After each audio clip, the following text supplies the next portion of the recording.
Welcome to Beach Well Wednesdays. We are here with Dr. Shelly Collins from Counseling and Psychological Services to talk about de-stressing in December. We know that this is a hard time for a lot of students with finals and with the holidays. So we're here to learn some tips and resources from Dr. Collins.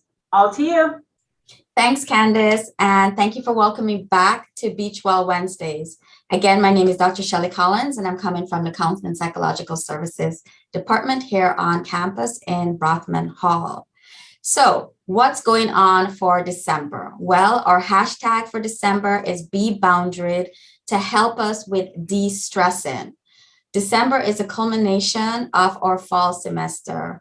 Everything from August, September, October, and November. It's where we get to hopefully take a break and be with friends and family for the holiday. The issue, though, is that being with friends and family sometimes comes with obligations and responsibilities that also do not help us to relax or to de-stress.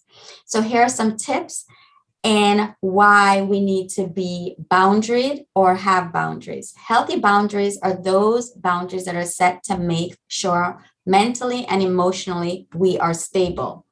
A boundary is a limit or a space between you and another person, a clear place where you begin and another person ends. Healthy boundaries are actually a really crucial component of self-care.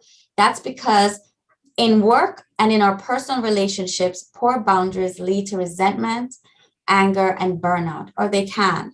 The first step to learning to set a boundary is one, self-awareness. For example, pay close attention to the situations in where you lose energy, you feel a knot in your stomach, or you want to cry.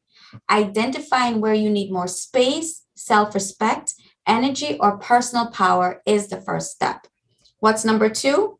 Two is setting the boundary, learning how to actually articulate what it is that you need and why. Now, you don't have to get into a very long explanation as to why, but you want to be able to verbalize or let others know what your boundary is. And three is to strengthen or hold your internal boundaries.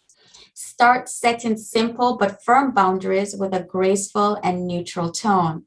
This will feel uncomfortable at first, but as you take care of yourself, the personal power you gain will actually make it easier. Some challenges to hold in your boundary include overcoming guilt and overcoming resistance. So you feel guilty for holding or saying no, and there's resistance to people actually pushing against your boundary. We can get more into that a little bit later, but for now, just think of these tips, which is become aware of what you need, articulate or communicate what your boundary is, and then strengthen or hold those internal boundaries. Sending it back over to you, Candice. Thank you. And make sure to check out the Beach Wellness website where you can learn about the Rec and Wellness Center to really learn how to de-stress and work out, as well as recorded yoga and meditation sessions. We appreciate you, and we hope you have a lovely holidays to come and finals. Go Beach. Go Beach.